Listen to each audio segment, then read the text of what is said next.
হিমন্ত মামা আমাক অকণমান সহায় কৰিবলৈ অনুৰোধ জনাইছোঁ।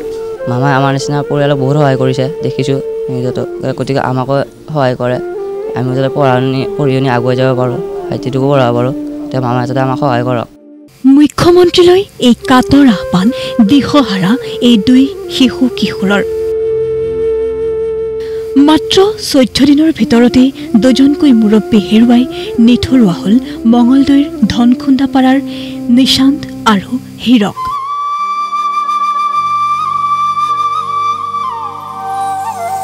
দুবছৰ পূৰ্বে দুৰাৰোগ্য ৰোগত মাতৃৰ মৃত্যু হোৱাৰ পিছত পিতৃ অৰূপ শইকীয়াৰ ছত্ৰছায়াত জীৱনৰ বাট পুলিছিল কণমানি নিশান্ত আৰু নিশান্তৰ ভাতৃ হীৰকে। কিন্তু নিষ্ঠুৰ নিয়তিয়ে পিতৃকো কাঢ়ি লৈ গ'ল তেওঁলোকৰ জীৱনৰ পৰা।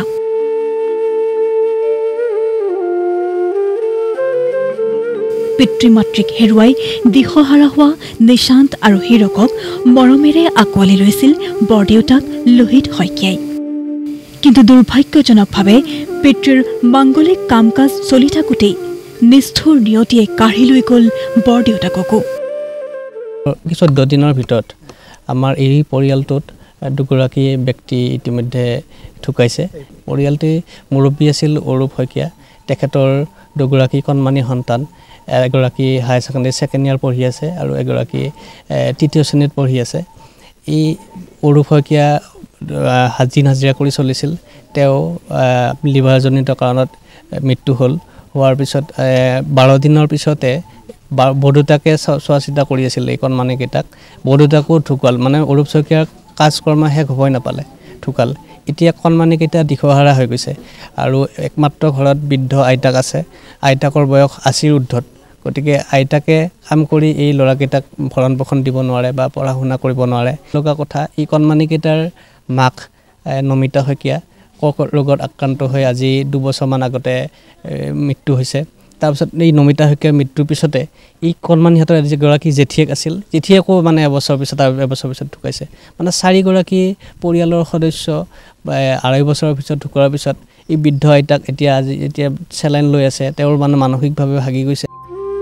ফুলকুমলীয়া বয়সতে এটাৰ পিছত আন এটা দুখৰ বোজা সহিবলগীয়া হোৱা হীৰক আৰু নিশান্তে এতিয়া আশাৰে বাট চাইছে মুখ্যমন্ত্ৰী ডক্টৰ হিমন্ত বিশ্ব শৰ্মালৈ। বিচাৰিছে মামাৰ অকণমান সহায়। আমাৰ মাও নাই, দেউতাও নাই, এতিয়া আমাক অকণমান সহায় কৰক। মালৈ মনত পৰিছে, মোৰ দেউতালৈও মনত পৰিছে। হিমন্ত মামা আমাক অকণমান সহায় কৰা। মোৰ এতিয়া আকৌ কাম কৰিব পৰা বয়স হোৱা নাই, মই এতিয়া পঢ়িব লাগিব, ভাইটিটোকো পঢ়াব লাগিব, গতিকে আমি দিশহাৰা হৈ পৰিছোঁ। মামাই যাতে আমাক সহায় কৰক, চাওক আমাক পঢ়া শুনাৰ ক্ষেত্ৰত, গোটেইখিনি দিশতে চাই পেলাই আমাক যাতে আগুৱাই লৈ যাওক।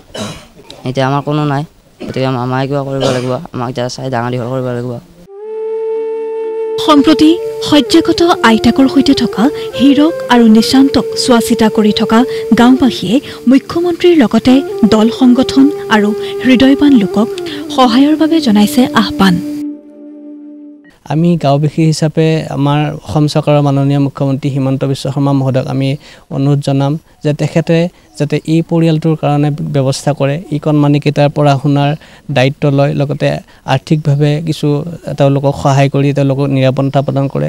লগতে আমি গাঁওবাসী হৈ আমি অসমৰ মাননীয় যিবিলাক দল সংগঠন আছে, সুহিত ব্যক্তি আছে, তেওঁলোককো আমি আহ্বান জনাম যে তেওঁলোকে এই পৰিয়ালটোৰ কিবা দায়িত্ব লৈ সহায় সহযোগিতা কৰক।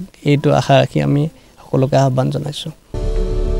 প্ৰতিজন সহৃদয় দৰ্শকলৈ আমাৰো আহ্বান, পাৰে যদি কিঞ্চিত সহায় কৰক কম বয়সতে নিথৰুৱা হোৱা হীৰক আৰু নিশান্তক।